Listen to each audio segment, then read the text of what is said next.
बिहार नगर पालिका जो एक्ट है उसमें कुछ संशोधन हुए हैं। मुख्यमंत्री समग्र शहरी विकास योजना का प्रारंभ किया गया है। सभी नगर निगम, नगर परिषद और नगर पंचायतों के शहरी क्षेत्र में काम करने की एक रास्ता का बहुत सुगम रास्ता बन जाएगा। मनीष साहब देखें निष्कर्ष भारत। अगर आप यूट्यूब चैनल पर देख रहे हैं, मैं चैनल सब्सक्राइब नहीं किया है तो जल्दी सब्सक्राइब कर लें। अगर आप फेसबुक पर देख रहे हैं तो फॉलो कर लें। देखिए, नगर विकास मंत्री नितिन नवीन आज प्रेस कॉन्फ्रेंस कर क्या कुछ बोलते हैं, वीडियो को सुनिए। आज माननीय मुख्यमंत्री जी की अध्यक्षता में जो कैबिनेट की बैठक हुई उसमें नगर विकास विभाग के अंतर्गत दो बड़े निर्णय हुए। उसमें एक बड़ा निर्णय जहां बिहार नगर पालिका जो एक्ट है उसमें कुछ संशोधन हुए हैं, जिसके माध्यम से कई जो समस्याएं रहती थी एडवर्टीजमेंट पॉलिसी को लेके या एडवर्टीजमेंट को लेके, उसके प्रावधानों को कहीं ना कहीं सरलीकरण किया गया है। तो वो एक पहला एजेंडा था जो नगर विकास विभाग के अंतर्गत। और दूसरा जो प्रमुख विषय था, राज्य में शहरी क्षेत्रों के आधारभूत संरचना के विकास के लिए मुख्यमंत्री समग्र शहरी विकास योजना का प्रारंभ किया गया है। मुख्यमंत्री समग्र शहरी विकास योजना का प्रारंभ किया गया है। इस योजना के अंतर्गत शहरी क्षेत्रों में सड़क, सामुदायिक भवन, पार्क, तालाब और अन्य मूलभूत सुविधाएं जो शहरी क्षेत्र में बनाई जा सकती हैं, उनकी इस योजना को फिर से इसको चालू किया गया है। करीब इस योजना के अंतर्गत सभी नगर निगम, नगर परिषद और नगर पंचायतों के शहरी क्षेत्र में काम करने की एक रास्ता का बहुत सुगम रास्ता बन जाएगा। इस पूरे योजना में पहले भी जब मुख्यमंत्री शहरी विकास योजना थी, उसी के प्रारूप को लेकर फिर से मुख्यमंत्री समग्र शहरी विकास योजना को शुरू किया गया है। इसके संचालन समिति जो बनेगी, योजनाओं के चयन समिति जो होगी, वो प्रभारी मंत्री जो जिले के होंगे उनकी अध्यक्षता में एक कमेटी होगी, जिसमें माननीय सदस्य विधायक और विधान परिषद सदस्य होंगे। और ये पूरा संचालन समिति जो होगी चयन करने की योजनाओं की, वो इन योजनाओं को इसके प्रारूप के आधार पर चयन करेगी। जो सड़क, नाला, तालाब, पोखर और जो भी हमने और योजना सामुदायिक भवन से लेकर लाइटिंग से लेकर अन्य चीज़ों को इसमें जोड़ा गया है। इसी के तहत इस योजना में जो इसके संचालन के लिए जो नगर निगम के अंतर्गत, नगर विकास विभाग के अंतर्गत बूडा है, वो इसकी एजेंसी होगी और पॉपुलेशन के आधार पर इसके पैसे का डिवीज़न होगा।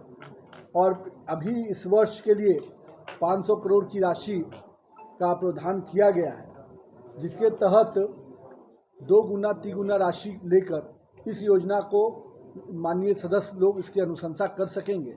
2024-25 और 2025-26 दोनों ही वित्तीय वर्षों के लिए इसमें योजना का प्रावधान में पैसा दिया गया है। और ये योजना के प्रारंभ होने से शहरी क्षेत्रों में जो सड़कों के साथ साथ अन्य जो सुविधाएं, जैसे शौचालय बनाने का काम या अन्य जो चीज़ें थी, वो जो काफ़ी दिनों से स्लो पड़ी हुई थी, उसमें कहीं ना कहीं गति आएगी। और इस पूरे योजना का लाभ शहरी क्षेत्रों में जो रह रहे लोगों को उसके मूलभूत सुविधाओं को देने में सफलता मिलेगी सरकार को। इस योजना के तहत जो विभिन्न विषय रहे हैं, इसमें पार्किंग स्थान बनाने से लेकर पेड़ पौधा का, पैदल यात्रियों के लिए शेड एथी बनाने का वो भी रहेगा। साथ में जो हमारे मुख्य सड़क हैं या अन्य जो सब रोड होते हैं, उसके लिए भी ड्रेन और सड़क दोनों का प्रोविज़न इसमें रहेगा। साथ में पब्लिक के यूटिलिटी के लिए जो सामुदायिक भवन है, उसके लिए भी इसमें पिछले वाली योजना में इसका प्रावधान नहीं था, इस बार इसको भी प्रावधान में डाला गया है। साथ ही साथ महत्वपूर्ण पर्यटन स्थल, शैक्षणिक संस्थान, अस्पतालों में भी इन विषयों पर जहाँ ज़रूरत पड़ेगी उससे भी शहरी क्षेत्र के अंतर्गत आप इस योजना को दे सकते हैं। तो ये एक बड़ी योजना, जो योजना का कार्यान्वयन बूडा और बुडको के कार्य एजेंसी के रूप में किया गया है। और इसके सभी सदस्य जो अध्यक्ष होंगे माननीय प्रभारी मंत्री और सचिव होंगे जिला पदाधिकारी, और बाकी इसमें सदस्य जो माननीय विधायक, विधान परिषद और नगर निगम के जो आयुक्त होंगे या नगर परिषद के जो कार्यपालक पदाधिकारी होंगे वो इसके मेंबर होंगे। तो ये एक बड़ी योजना का प्रारंभ आज से मतलब माननीय मुख्यमंत्री जी की अध्यक्षता में जो कैबिनेट हुआ है उसमें इसकी सहमति बनी है और कैबिनेट ने इसको अनुशंसित कर दिया है। साथ ही साथ नगर पालिका अधिनियम पर जिससे आपको मैंने शुरू में बताया, इसे कई प्रावधानों को चेंज किया गया है जिससे कि नगर निगम को जो खास करके उसके प्रावधानों में जो यहाँ पर मैंने कहा कि एडवर्टीजमेंट से लेकर अन्य चीज़ों को लेकर हर नगर निगम में आपको उसके अनुमति लेने जाना पड़ता था। अब इससे आने वाले समय में ये प्रावधान हो जाएंगे कि एक जगह ही वो पूरी चीज़ों की अनुमति ले पाएंगे और उस प्रकार से जो भी एडवर्टीजमेंट के पॉलिसी बनेगी, जो बनी है उस पॉलिसी में भी इसका लाभ मिलेगा इस एक्ट के परिवर्तन आने से। ये दोनों विषय आप लोग के विषय के सामने रखते हैं। मुख्य रूप से समग्र विकास योजना का लाभ पूरे राज्य में सभी क्षेत्रों में मिलने जा रहा है। इसका कोई ऑफिस वो पूरी तरह से नगर निगम को ही देखना होता है, लेकिन इसके प्रारूप पे पहले तो हर नगर निगम में उसको परमिशन लेना पड़ता था। अब उसकी आवश्यकता उनको नहीं पड़ेगी, एक जगह सिस्टम से भी वो परमिशन ले पाएंगे और जहाँ जिनको अपना एडवर्टीजमेंट के बोर्ड और बाकी चीज़ उसके पूरे प्रावधान जब बनेंगे उसको डिटेल आपको उसके और भी बताया जाएगा। क्राइम मीटिंग भी बुलाई गई थी आज, क्या लगता है बिहार में आपराधिक घटनाएं लगातार बढ़ती हैं? देखिए, अभी तो मैं विभाग के दृष्टि से आप लोग से बात करूँ, जहाँ तक क्राइम के दृष्टि से लगातार माननीय मुख्यमंत्री जी इस तरह की समीक्षा बैठक पहले भी करते रहे हैं और रेगुलर इंटरवल पर इसको करते हैं।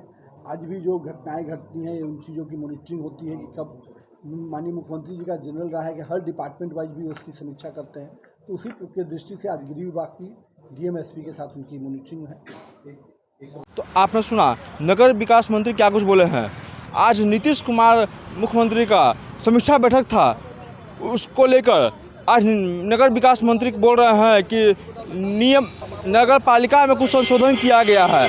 आप देख रहे थे निष्कर्ष भारत खबर, हमारी निष्कर्ष आपके धन्यवाद।